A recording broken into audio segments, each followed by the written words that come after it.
Chers amis, quel bonheur de vous retrouver. J'espère que vous allez bien. Marie-Hélène est avec nous. Bonjour. Bonjour, bonjour Jean-Luc, bonjour à tous. Et sur cette table, déjà plein de produits. On va vous en parler dans quelques secondes. On va vous faire voyager aujourd'hui, ça va être génial. Vous allez Mais voir. avant cela, je dois absolument faire passer un petit message bien sympa. D'ailleurs, RTL 9 est partenaire cette année du Trophée des Crapauds. Et pour cette 19e édition, j'ai la lourde tâche de vous dire que les inscriptions vont commencer dans la nuit du mardi 11 au mercredi 12 à minuit. C'est-à-dire que déjà là, l'aventure commence. Faut déjà être réveillé à minuit. Donc pour vous inscrire, et chaque fois c'est pris d'assaut et il y a les places partent comme des petits pains. Oui, absolument. Donc sur crapaud.net, crapaud.net, c'est le site internet. C'est le lancement des inscriptions la nuit donc du mardi 11 mars au mercredi 12 mars à minuit par téléchargement du bulletin d'inscription sur ce site dont je viens de vous parler. Le Trophée des Crapauds, c'est la 19e édition. Ça a lieu sur le plateau de Rosoriel les 10 et 11 mai prochains. C'est organisé par le club Aventure Mont-Saint-Quentin et c'est en partenariat avec RTL 9 qu'on se le dise. Maintenant qu'il ne pleuve pas parce que souvent il pleut pour le trophée. C'est vrai que c'est un repère. S'il pleut au crapaud, c'est peut-être bon signe toute l'année, je ne sais pas. Mais ce sont des courageux ceux qui s'inscrivent. Comment dit-on bonjour en suédois? Ah bah j'ai pas demandé, tiens. Quoi? Non, j'ai pas demandé. Comment dit-on bonjour en suédois? Hey. Oh bah, hey. c'est facile quand même ça. Voilà, mais Jürgen, je prononce à la suédoise, Jürgen Venot est franco-suédois, donc ça simplifie considérablement les choses. On n'aura pas besoin de traducteur aujourd'hui. Bonjour en tout cas. Bonjour. Merci d'avoir accepté notre invitation. On est aujourd'hui un petit peu en Suède, on peut le dire, puisque vous nous avez apporté tout un panel de produits suédois qui sont en vente sur un site. Moi j'avais la bière et toi les chocolats. Voilà. Je sais pas, il y a mais c'est très varié. On va tout de suite montrer le site, comme ça vous aurez bien le temps d'aller voir après cette petite rubrique, après l'émission carrément. Et vous verrez que le site est formidablement bien fait. C'est un site qui permet d'acheter en ligne, puisque c'est maintenant l'avenir, la vente sur Internet, toutes sortes de produits du cru en Suède. Alors il y a différents domaines, vous pouvez les citer, monsieur? Voilà, alors on a 5 grandes familles de produits, donc l'épicerie fine, la déco, tout ce qui est pour le jardin, l'univers des enfants et puis les produits culturels. Pourquoi Laurent s'est lancé là-dedans? Alors, je suis lorrain d'adoption, mais je suis franco-suédois de naissance. Un père français et une mère suédoise.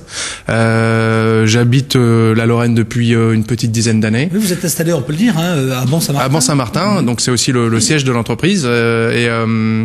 J'avais cette idée depuis 5 ou 6 ans d'ouvrir un commerce de produits scandinaves, notamment suédois. Et j'ai eu un déclic récemment, ça fait une petite année, d'ouvrir ce commerce, non pas sous la forme d'une boutique traditionnelle, mais d'un site internet marchand. Ce qui est beaucoup plus intelligent, puisque là, vous touchez un maximum de monde. Exactement, puisque on a ouvert en décembre et on a déjà pas mal de commandes, évidemment en France et en Angleterre et Benelux, puisque le site a tout de suite été conçu en français et en anglais. Alors, il y a la particularité des produits suédois, parce qu'on peut se poser la question, pourquoi est-ce que ça intéresserait beaucoup de monde en Europe et même dans le monde entier?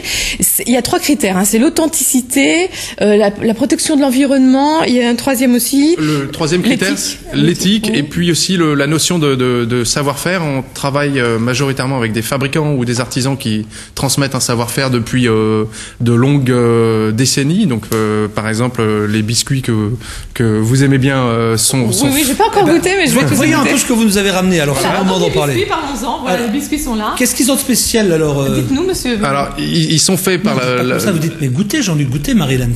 Déjà, oui, je vous en prie, alors, vous pouvez nous, goûter. on peut dire ce qu'ils ont de spéciaux. Alors voilà, Jean-Luc, mais tu es loin de moi. Oh, si près. Alors pendant que vous parlez, on goûte.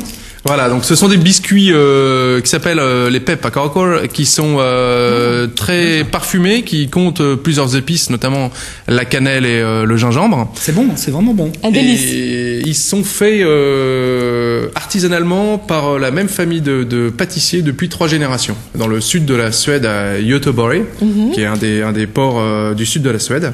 Et notre idée, c'est de sélectionner des produits dans toutes les catégories qui sont authentiquement scandinaves, c'est-à-dire qui sont faits localement. Alors comme on n'est pas loin, on est juste à côté, on parle maintenant de ces bouteilles qui sont là.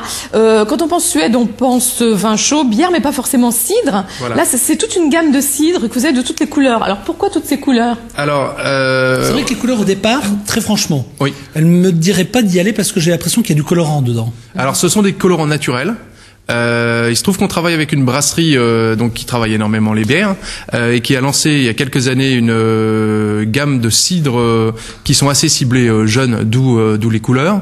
Ils sont assez branchés, on les retrouve en Suède dans toutes les boîtes et les restaurants. Petite particularité, je C'est me du permets de vous naturel, interrompre voilà. parce que si notre ami veut bien suivre Arnaud, je vais remuer très fort la bouteille, hein, voilà. Et si vous regardez vraiment tout près, c'est un cidre qui a plein de paillettes à l'intérieur. Et ça plaît à Marilyn forcément dès qu'on parle paillettes. Mais c'est naturel. C'est les années disco qui reviennent tout de suite. C'est pas des paillettes. Non, c'est naturel. C'est fait à partir de pépins de raisin.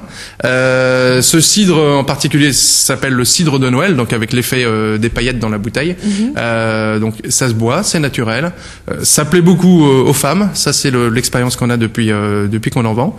Et puis sûrement. Alors, ce qui plaît aux hommes, et Jean-Luc est juste derrière, voilà, c'est la bière suédoise. Alors pareil, des parfums très différents en fonction des éditions. Là, j'ai la bière de Noël, mais il y en a d'autres. Hein. Voilà. Alors, on travaille avec une brasserie qui fait des tirages spéciaux plusieurs fois par an. Donc là, on a une sélection de bières de Noël. Parmi ces bières de Noël, il y a une bière dans laquelle on retrouve les mêmes épices que dans le vin chaud. Donc cannelle, clou de girofle. Donc ce sont des bières. Pourtant, je n'ai pas attaqué. Des bières très épicées. Et cette brasserie fait des tirages tout au long de l'année. Donc on est en train de rentrer des bières